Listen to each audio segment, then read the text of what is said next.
Hello, this is Veston speaking, and this is Cartoon Theory. So, our question today is, were the Pokemon Mystery Dungeon specials a good idea? If you don't know what I'm talking about, Pokemon made 3 TV specials based on the video games they created, which I have heard of but never played. The games gave Pokemon adventures of their own without a trainer. Case in point, these Pokemon were able to speak like humans can. And to help promote these games, Pokemon made some specials to promote them. Team Go-Getters Out of the Gate, Explorers of Time and Darkness, and Beyond Time and Darkness. Each of these featured different kinds of Pokemon teaming up, usually in threes to save Pokemon from, well, evil Pokemon. The first special even aired in the US first before its Japanese airing. In the first special, we had a trio of Squirtle, Charmander, and Chikorita. How come Bulbasaur was not part of the rescue team? I mean, the first 2 are Kanto starter Pokemon. And the last 2 had Piplup, Chimchar, Sunflora, and Grovyle. So, were these specials to promote the games a good idea? Well, in my opinion, yes. Yes, they are. I believe there were full potential to be a spin-off that could expand the world of Pokemon where we could see an alternate universe where Pokemon had the ability to talk. Team Go-Getters Out of the Gate, the first one they did, really had full potential to be a pilot for a series of stories where Squirtle and his friends would save their world. I even liked the casting. Casey Rogers was the perfect choice for Squirtle, using her little child voice that she similarly used for Python fighting Foodons and Wobbuffet. Casey was also the voice of Bellsprout, another Pokemon she regularly did at the time. And Michelle Knotts, although I'm not crazy for her role as Chikorita fit like a glove. Sarah Natochenny, Ash's current voice, was great as Medichum, and even the narrator, Roger Parsons, lent his voice as the head of the town square, Whiscash. Most of the casting is perfect, and by most, I mean there are a few questionable casting choices.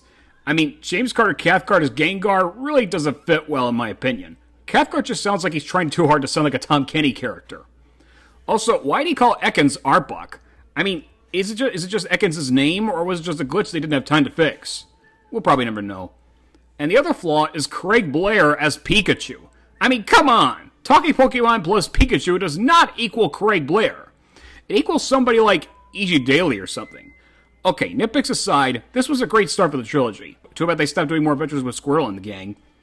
Explorers of Time and Darkness had a different timeline as well as a different rescue team called the Pokepals, and these included Piplup, Chimchar, and Sunflora. The one thing that really caught a lot of fans' attention was, of course, the casting. When they did this special, they managed to bring in some of the classic voice actors from the 4Kids days to voice some of the Pokemon. Erica Schroeder, for example, provided the voice of Piplup. Maddie Blostein, in her last contribution to Pokemon before her death, provided the voice of Chatot, but not Corphish. I don't know why the heck she didn't do Corphish too. Whenever James Carter Cathcart took over her characters, they sounded like a pale imitation if you ask me. Mark Thompson was the voice of Loudred. Dan Green, the guy who voiced Yu-Gi-Oh!, was brought in to voice Grovyle. Heather Donahue, who voiced Zoe in Dinosaur King, was cast as Chimecho. And last but not least, Rachel Lillis was cast as the always happy Sunflora in one of the Shinx twins. This one also had full potential to be a full-fledged series to have its own sequel, which they did, and it was called Beyond Time and Darkness. This one was a lot different from the previous one. In this special, Sunflora stepped out of the spotlight and gave the grass Pokemon position to Grovyle, and the only returning 4Kids actor, aside from Dan Green and Erica Schroeder, was David Brimmer as Dusknoir.